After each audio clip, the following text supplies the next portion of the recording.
우리 함께 예배하시는 우리 성도님들 한번 인사 나누시겠습니다. 지난 우리 한 주간 동안 강건하셨습니까? 평안하셨습니까? 우리 말씀을 나누실 때에 주의 은혜가 우리 성도님들 가운데 충만할 수 있기를 간절히 소원합니다.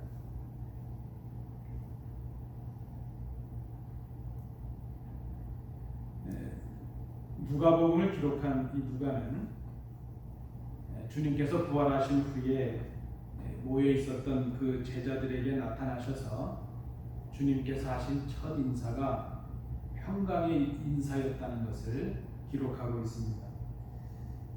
제자들이 주님께서 죽으신 후에 의심과 두려움 속에 숨어 있었기 때문입니다.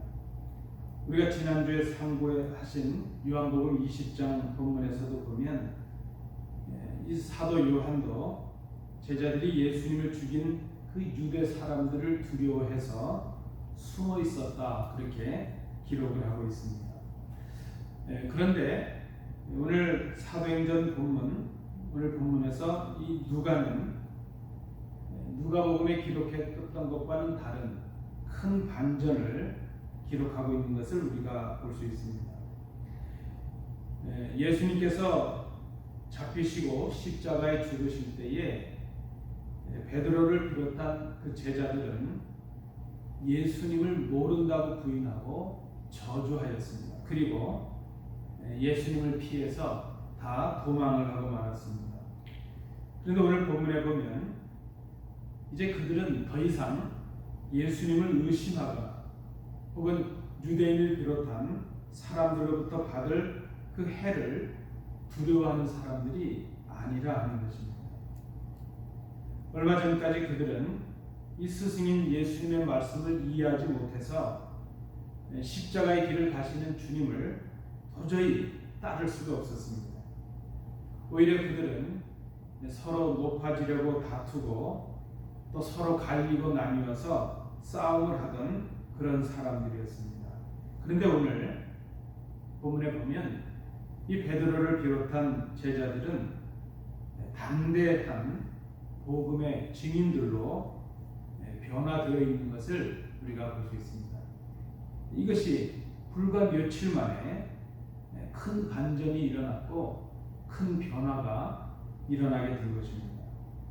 우리가 한번 생각해 봐야 됩니다. 이 반전과 변화의 이유가 무엇이었을까? 어떻게 제자들이 이 며칠 만에 이렇게 큰 변화의 사람들이 되었을까? 우리가 성경을 보면 성경은 우리가 주목해야 될 이 반전과 변화의 이유를 큰 사건 두 가지를 우리에게 말씀해 줍니다. 하나는 부활 사건의 경험이었습니다. 제자들이 두려워 숨었던 큰 이유는 예수님께서 죽으셨다는 것 때문입니다. 그런데 그들은 부활하신 주님을 만나게 되었습니다. 부활에 대한 확신이 생겼고 부활의 신앙이 생겼습니다. 부활의 경험, 이것은 그 제자들로 하여금 담대하게 하였고 그들로 하여금 변화를 가능하게 했다는 것입니다. 또 다른 하나의 이유가 있는데 그것은 바로 오늘 사도행전 2장이 기록하고 있는 성령 강림의 체험이었다는 것입니다.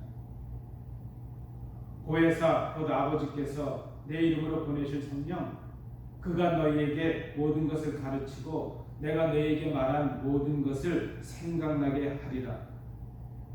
주님께서 십자가에 죽으시기 전에 하셨던 약속, 그 주님 약속하신 대로 성령이 이 제자들에게 임하게 되었습니다. 부활의 사건을 경험하고 성령의 강림을 경험한 이 제자들은 이제 담대한 복음의 증인들이 되었고 진정한 의미에서 제자들이 된 것을 우리가 볼 수 있습니다. 부활을 경험한 이 땅의 교회들, 믿음의 사람들인 우리들에게 필요한 것이 무엇일까? 그것은 바로 성령의 체험이라 이렇게 말할 수 있을 것입니다. 주님께서 승천하시기 전에 당부와 분부의 말씀을 주신 것이 있습니다. 예루살렘을 떠나지 말고 내게서 들은 아버지께서 약속하신 것을 기다리라. 이 말씀은 성령을 보내신다는 주님의 약속이었습니다. 부활을 경험한 이 초대교회 기독 공동체는 주님께서 이제 승천하시면서 자신들에게 주셨던 그 분부하신 말씀을 그대로 기억을 하였습니다. 그리고 그들은 흩어지지 아니하고 모여서 그 약속이 이루어지기를, 그 약속을 이루어주시기를 기도하였습니다. 그때 그들에게 성령이 임했습니다. 그리고 그들은 성령을 받았고 성령의 체험을 하게 되었습니다. 그때가 명절이었다고 성경이 기록하는데, 명절을 당해서 예루살렘의 많은 사람들이 명절을 지나기 위해서 모여들었습니다.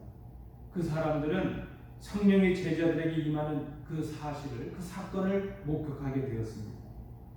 제자들이 전하는 말이 자신들이 사는 나라의 말로 들려지는 놀라운 일들을 경험하게 되었습니다. 이 사건에 대한 많은 반응들이 있었습니다. 이상히 여기는 사람도 있고 놀라는 사람들도 있고, 어떤 사람들은 조롱하면서 뭔 술에 취해서 저런 것이 아닐까 그렇게 말하는 사람들도 있었습니다. 이때 베드로가 이 사건에 대해서, 그들이 놀라고 있는 사건, 이 성령 임재 사건에 대해서 직접 설명을 합니다. 약속하신 성령님이 임하셨다는 것, 그 성령님이 예수 그리스도를 주로 예수를 그리스도로 믿게 한다는 것, 그리고 죽으시고 부활하신 예수를 믿는 자들에게는 구원이 임한다는 것, 바로 복음이었습니다. 베드로가 성령의 임재를 경험하고 그 사건에 대해서 놀라고 이상하게 생각하는 사람들에게 첫 번째로 전하는 것, 그것은 바로 복음이었습니다. 그 내용이 바로 오늘 사도행전 2장에 나타나는 오늘 본문의 내용입니다. 이것은 교회 역사상 처음으로 행해진 설교였습니다. 부활의 확신과 성령의 임재를 경험한 그 제자들, 부활하신 주님을 만나고 부활의 신앙, 이제 성령님의 임재를 경험하면 성령 충만한 사람들이 된 이 제자들은 전처럼 연약하고 의심 많고 두려워했던 그런 사람들이 아니었습니다. 부활하신 주님을 믿는 부활의 신앙, 성령님의 인도하심 앞에 순종하는 성령님의 도우심을 받는 복음의 증인들이 되었습니다. 그리고 그들이 전하게 될 때에 성령의 역사가 일어났습니다. 오늘 우리가 함께 봉독하시는 이 본문에서 우리는 성령님의 역사 가운데 일어나는 그 일들을 발견하게 됩니다. 부활을 경험한 교회가 성령의 역사를 경험하게 된 것입니다. 이 성령의 역사, 이러한 일들이 오늘 우리 교회 안에도 일어나야 할 일들이라 생각을 합니다. 오늘 본문에서 우리가 발견하는 세 가지 성령의 역사가 있는데, 이 세 가지를 본문을 통해서 살펴봅니다. 첫 번째, 성령의 역사는 복음을 위하여 함께 수고하는 역사라 하는 것입니다. 베드로가 설교를 합니다.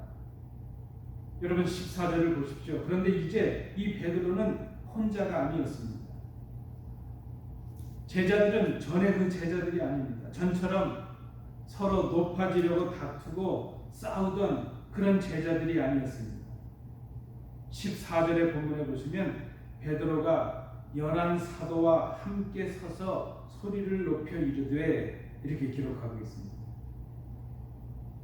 대표로 설교를 하는 것은 베드로이지만 그와 함께한 사도들이 함께, 제자들이 함께 지금 하고 있는 것입니다. 11 제자가 베드로와 함께합니다. 베드로를 비롯한 이 제자들은 더 이상 사람들을 두려워하지 않습니다. 얼마 전까지만 해도 유대인들이 무서워서 숨어 있었던 그런 사람들이었습니다. 이제는 담대하게 서서 소리를 높여서 그리스도를 증거합니다. 여러분 그렇지 않습니까? 함께하면 신이 납니다. 함께하면 두려움도 사라질 수 있습니다. 성령님의 역사는 함께하게 하시는 역사입니다. 나 혼자 하는 것을 주님과 함께하는 것이요, 하나님과 동행하는 것이요, 나 혼자 괴로워하고 고통하던 것을 성도들과 함께하게 되는 것, 그것이 바로 성령의 역사입니다.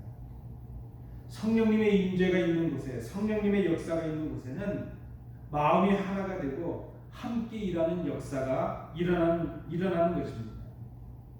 성령님은 복음을 위하여, 그리스도를 위하여, 교회를 위하여 우리가 함께하는 역사를 이루십니다.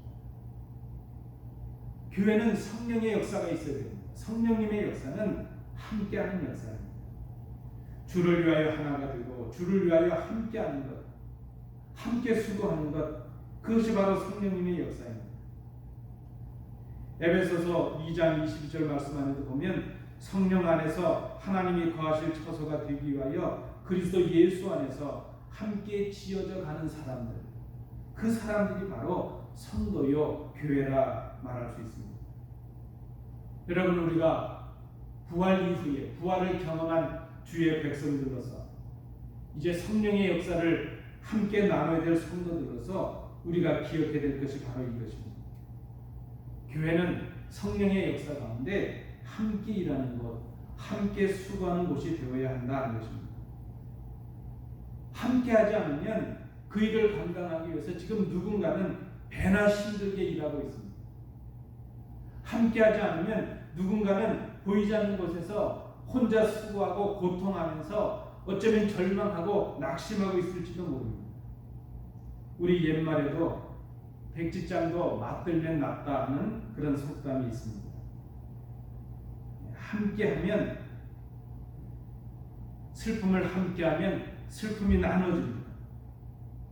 짐을 함께 지면 그 짐이 가벼워집니다. 기쁨을 함께하면 그 기쁨이 배나 커지게 되는 것입니다. 부활을 경험하고 성령님의 임재를 경험한 교회, 그 교회라면 복음을 위하여 함께하는 교회가 되어야 됩니다. 성령의 역사는 복음을 위하여 함께 수고하는 역사라는 것을 우리가 기억해야 될 것입니다. 그 교회는 함께하는 성령의 역사를 이룬 교회였습니다. 우리 초대교회, 믿음의 선배들이 이루었던 그 교회의 첫 모습이 바로 함께하는 성령의 역사를 이룬 교회였습니다. 우리가 오늘 그런 교회를 꿈꿔야 될 것입니다. 두 번째, 우리가 본문에서 발견하는 성령의 역사의 또 다른 모습은, 성령의 역사는 구원의 역사를 이루게 한다 하는 것입니다. 본문은 36절에서 40절의 내용입니다. 제자들이 성령의 충만함을 경험하게 되었습니다. 담대한 복음의 증인들이 되었습니다. 제자들이 성령의 역사로 함께 전하게 될 때에 듣는 사람들에게 성령의 역사가 일어났습니다. 그 성령의 역사는 바로 구원의 역사였습니다. 여러분, 구원의 역사는 그렇게 복잡하지 않습니다. 구원의 역사는 단순하게 일어납니다. 구원의 역사를 위한 첫 번째 사역은 전하는 것입니다. 복음을 전하는 것입니다. 전하는 자가 없이는 들을 수 없기 때문입니다. 듣지도 못하는 복음, 듣지도 못한 예수를 믿을 수 없기 때문입니다.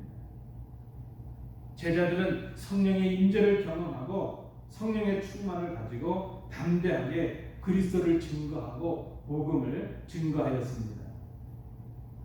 자, 복음을 전하는 것, 그것이 성령의 역사요, 구원의 역사의 처음입니다. 구원의 역사의 두 번째 모습은 그 복음을 듣는 것입니다. 믿음은 들음에서 나기 때문입니다. 제자들이 담대히 복음을 전하게 될 때에 그때 사람들은 이 복음의 말씀을 들었습니다. 오늘 본문에 보니까 그때 그 사람들은 베드로가 전하는 복음의 말씀, 예수 그리스도의 죽으심과 다시 사심, 그 부활의 복음을 듣게 될 때에 그들은 마음의 찔림을 받았다, 이렇게 기록을 하고 있습니다. 베드로가 전하는 하나님의 말씀, 복음의 말씀을 듣던 사람들이 마음의 찔림을 받았습니다.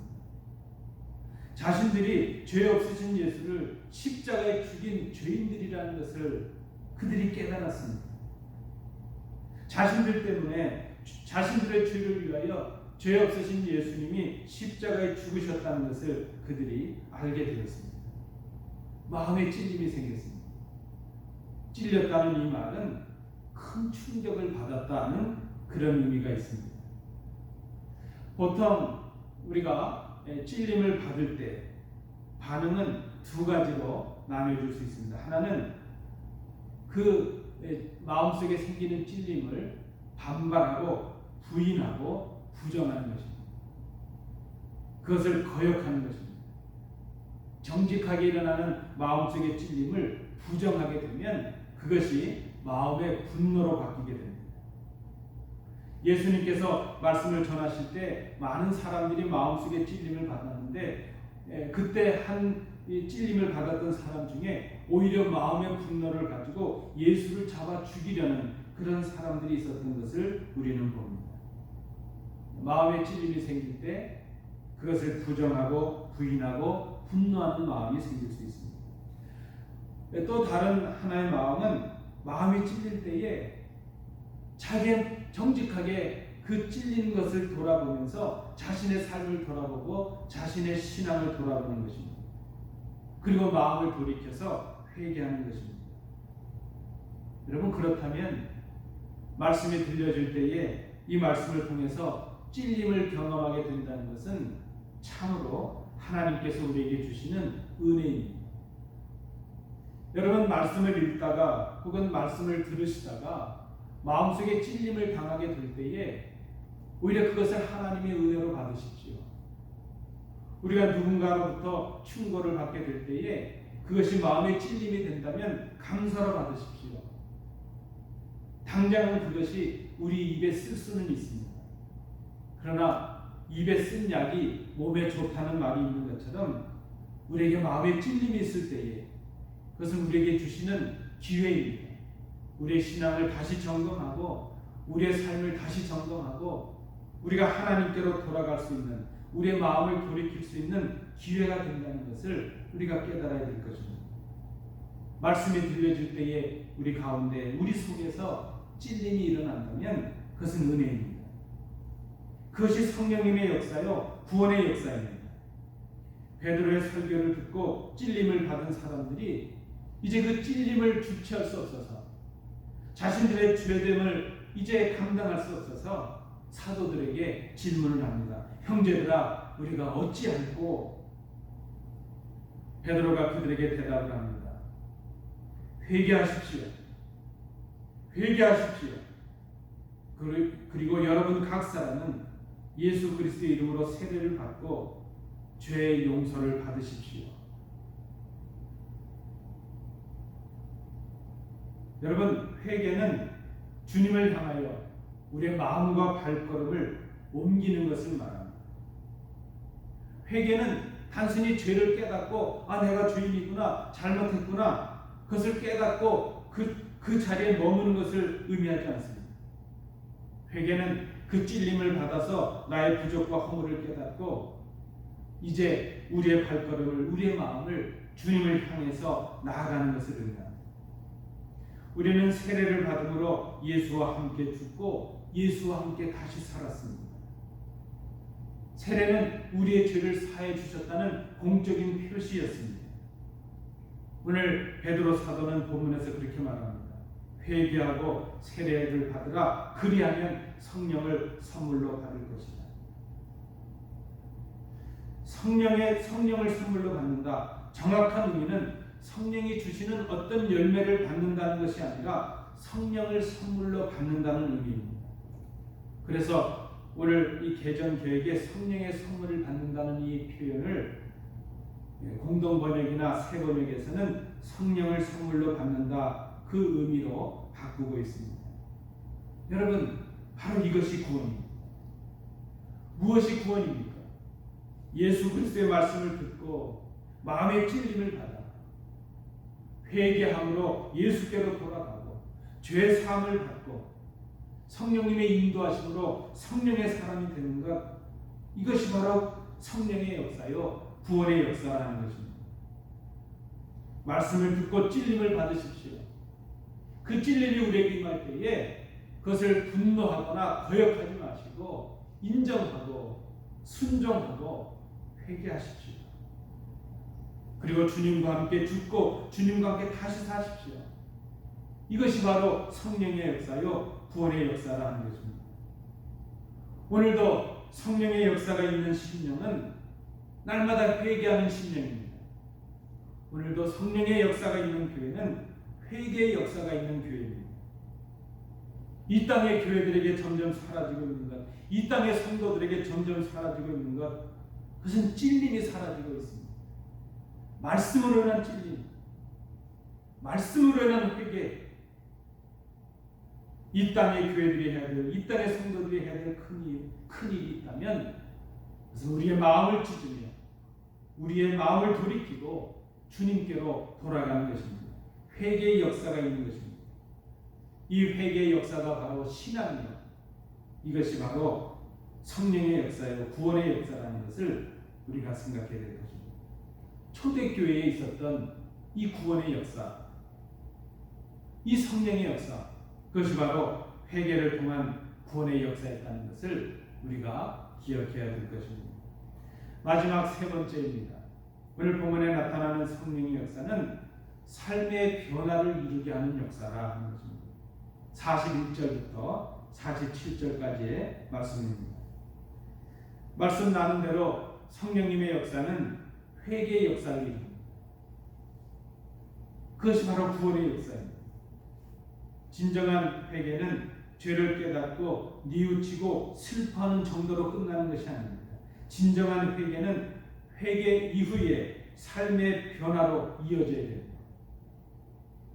초대교회 신앙 공동체가 경험했던 성령의 역사는 말씀의 찔림을 통한 회개의 역사였습니다. 여러분, 우리 한국에 1907년, 1910년에 평양 장대원교회를 중심으로 큰 부흥의 역사가 있었습니다. 그 교회 부흥의 역사의 첫 시작은 말씀을 나누던 중에 성도들의 회개의 역사였습니다. 그들은 말씀을 듣는 중에 찔림을 받았고 이제 그 말씀을 듣던 중에 그 찔림을 주체할 수 없어서 그 자리에 일어나서 그간의 자신들이 잘못했던 자신들의 허물과 죄를 고백하기 시작했습니다. 나는 언제 누구 집에 닭을 몇 마리 후렸습니다. 회개합니다. 내가 그에게 뭘 얼마나 더 갚겠습니다. 여러분, 그날 있었던 그 회개 역사는 단순히 깨닫고 뉘우치는 그것으로 끝나는 것이 아니라 그 진정한 회개가 삶의 열매로, 삶의 변화로, 실천으로 나타났다는 것입니다. 그때 한국 교회는 큰 부흥의 역사가 시작이 되었습니다. 사람들이 베드로가 전하는 말씀을 들었습니다. 그들의 마음에 찔림이 있었습니다. 그들은 이 말씀을 통해서 순종하고 회개의 역사를 행하기 시작하였습니다. 그리고 진정한 회개는 그들의 삶의 변화로 나타나게 되었습니다. 순종함으로 사람들이 회개하고 세례를 받았습니다. 그날에 오늘 본문의 41절에 보니까 믿는 자의 수가 3,000이나 더해졌다 기록하고 있습니다. 이 교회의 역사, 성령의 역사가 바로 교회 성장의 역사가 되었습니다. 여러분, 교회 부흥은 회개, 성령의 역사 없이는 이루어질 수가 없습니다. 진정한 부흥을 꿈꾼다면 오늘 우리가 말씀 앞에 엎드리고 우리의 찔림을 인하여 하나님 앞에 회개하고 그 회개를 통하여 삶의 변화를 일으키는 성숙한 실천자들이 되어야 될 것입니다. 42절부터 47절 말씀에 보니까 그 성령 충만함으로 회개했던 교회가 어떤 삶의 변화를 이루었는가 하는 것을 오늘 본문에서 증거해주고 있습니다. 이 부분을 신약의 주경학자인 박클레이 목사님은 9가지로 이렇게 정리를 해주셨습니다. 제가 소개해드립니다. 성령 충만한 교회의 모습입니다. 첫 번째는 사도들의 가르침을 받는 교회였다는 거죠. 배우기에 열심을 다하는 교회, 그 교회가 성령 충만한 교회입니다. 여러분, 요즘은 참 배우지 않는 시대입니다. 교회 안에서 성경 공부나 그런 모임들이 점점 사라지고 있습니다. 그러나 초대교회는 사도들의 가르침을 받기에 힘쓰는 교회였습니다. 배우기에 열심을 하는 교회가 성령 충만한 교회인 것을 생각합니다. 두 번째는 교제하는 교회였다 하는 것입니다. 형제 사귐이 있는 교회가, 진정한 그리스도의 형제됨의 나눔과 사귐이 있는 교회가 성령 충만한 교회입니다. 세 번째는 기도하는 교회였다 하는 것입니다. 기도는 서로 하나 되는 것이요, 하나님과 우리가 하나 되는 것을 의미합니다. 우리는 기도함으로 하나님의 뜻을 기억하고 깨닫게 되고 하나님의 뜻을 행하는 사람들이 될 수 있습니다. 기도하는 교회가 성령 충만한 교회입니다. 네 번째는 경건한 교회입니다. 경건하다는 것은 하나님 앞에서 두려워할 줄 아는 교회입니다.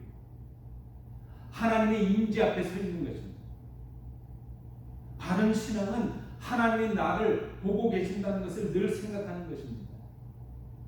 초대교회는 경건한 교회였습니다. 다섯 번째, 초대교회는 기사와 표적이 나타나는 교회였다. 기도의 응답이 일어나고 믿음의 체험이 일어나는 그런 교회였습니다. 무엇인가 교회 안에는 이런 일들이 일어날 수 있어야 됩니다.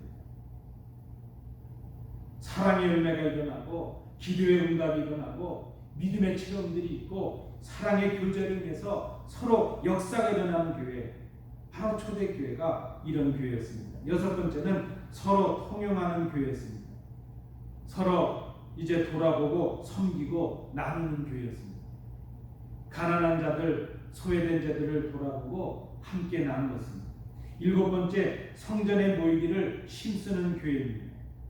예배에 열심을 다하고 모이기에 힘쓰는 교회입니다. 여러분, 요즘은 모이기에 힘쓰지 않는 교회들이 얼마나 많은지 모릅니다.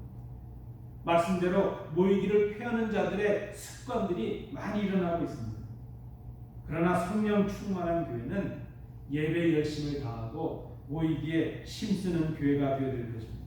여덟 번째는 기쁨이 충만한 교회라. 그 예배와 교제와 나눔과 섬김으로 기쁨이 충만한 교회, 그 교회가 성령이 충만한 교회입니다. 마지막 아홉 번째는 칭찬받는 교회였다는 것입니다. 이 칭찬받는다 하는 이 말의 단어적인 의미는 매력적이다 하는 뜻이 있습니다. 호감을 준다 하는 뜻이 있습니다. 교회가 다른 사람들에게 매력적이고 호감을 주는 교회라는 것입니다. 우리 교회는 뭐 많이 부족하지만 한국에 저희 그 동문 목사님 중에 시골에서 목회하시는 한 목사님 가정이, 목사님 그 교회가 지금 다 뭐 한국도 미국도 다 어렵지 않습니까? 이렇게 예배를 온라인으로 하고 또 경제 활동들이 위축이 되어서 다 어려움이 있는데, 이번에 그 교회가 두 가지를 결정했다고 합니다. 제가 참 마음에 감동이 있었습니다. 하나는 이번 부활절 헌금을 전에 그 지역에 어려운 분들에게 나눠주자는 것. 그리고 또 하나는 나라로부터 지원받을 그 지원금, 그거를 교회가, 성도들이 다 교회 앞으로 헌금을 해서 그것도 좋은 일을 위해서 쓰자, 지역의 어려운 분들을 위해서 이제 나누자, 그렇게 결정을 했다는 것입니다. 그런데 그 목사님은 좀 마음에 고민이 있었다 그래요. 왜냐하면 뭐 우리 교회도 그렇지만 다 시골 교회들은 재정이 어렵지 않겠습니까? 그런데 그 교회가 그렇게 결정을 하고 부활절 헌금을 했는데 예년보다 훨씬 더 그 교회 아마 역사에도 가장 많은 풍성한 부활절 헌금이 이제 헌금이 되었다. 그래서 그것을 이제 전액 지역을 위해서 나누게 되었다 하는 것입니다. 그 교회가 그 지역에서 얼마나 매력적일까 하는 그런 생각을 해보았습니다. 그 교회가 지역에서 얼마나 칭찬을 받고 있을까? 칭찬받는 교회. 그 교회가 성령 충만한 교회라는 것입니다. 이 9가지가 이 오늘 본문에 나타나는 성령의 그 역사로 인해서 삶의 변화를 이루었던 교회 모습이라 말할 수 있습니다. 우리 교회도 이런 교회가 되기를 소망을 합니다. 성령의 역사를 이루는 교회입니다. 성령의 역사를 이루는 성도들이 되십시오.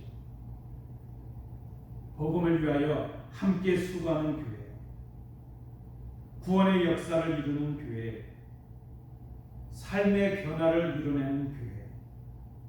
초대교회는 이런 교회를 이루었습니다. 딱 2가지 이유가 있었습니다. 부활하신 주님을 만났고 약속하신 성령을 받았기에 이것이 가능하였습니다. 우리도 부활하신 주님을 믿고 있습니다. 말씀을 통해 부활하신 주님을 만나고 있습니다. 이제 우리에게 필요한 것은 성령님의 충만함을 경험하는 것입니다. 성령의 임재를 경험하는 것입니다. 약속하신 성령을 받는 것. 그래서 우리도 함께 수고하고 구원의 역사를 이루고 그리고 우리도 삶의 변화를 이뤄내는 성령의 열매를 거둬내는 그런 교회가 되는 것. 그것이 바로 우리 교회가 회복되는 길이요 진정한 부흥을 이루는 길이라 생각을 합니다.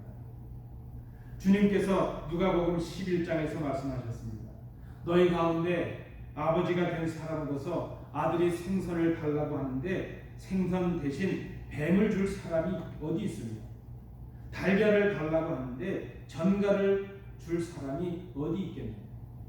너희가 악할지라도 너희 자녀에게 좋은 것들을 줄 줄 알거든 하물며 하늘에 계신 너희 아버지께서 구하는 사람들에게 성령을 주시지 않겠느냐?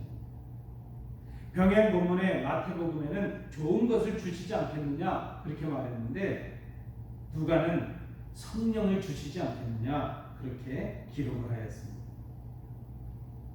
약속의 말씀을 믿고 성령을 주시기를 구해야 될 것입니다. 우리가 성령을 선물로 받아야 할 것입니다. 어떻게 성령을 받을까? 오늘 본문에서 주님은 베드로를 통해서 우리에게 말씀하십니다. 너희가 회개하여 각각 예수 그리스도의 이름으로 세례를 받고 죄 사함을 받으라. 그리하면 성령의 선물을 받으리니. 여러분 이 말씀 앞에서 정직하게 그간의 우리를 돌아볼 수 있기를 원합니다. 우리의 삶을 돌아보고 우리의 신앙을 돌아볼 수 있기를 원합니다. 그리고 우리 가운데 찔림이 있다면 회개하십시오. 돌이키기를 원합니다. 그리고 성령의 임재를 선물로 받으시기 바랍니다. 그 성령님의 역사를 통하여 다시 우리가 교회를 위하여 함께 수고할 수 있기를 원합니다. 회개함으로 구원의 역사를 이룰 수 있기를 원합니다. 말씀을 증거하는 교회가 되고 말씀의 열매를 거두는 교회가 되기를 원합니다. 성령님의 역사로 우리 삶의 변화를 이뤄낼 수 있기를 원합니다. 이 성령의 역사로 교회 회복의 역사와 부흥의 역사를 이루는 교회가 될 수 있기를 원합니다. 이것이 부활을 경험한 교회가 이루어야 될 역사라는 것입니다. 부활 이후의 교회가 꿈꿔야 될 일, 바로 이것입니다. 성령의 역사를 경험하는 우리 복된 성도들, 복된 교회가 될 수 있기를 원합니다. 기도하겠습니다.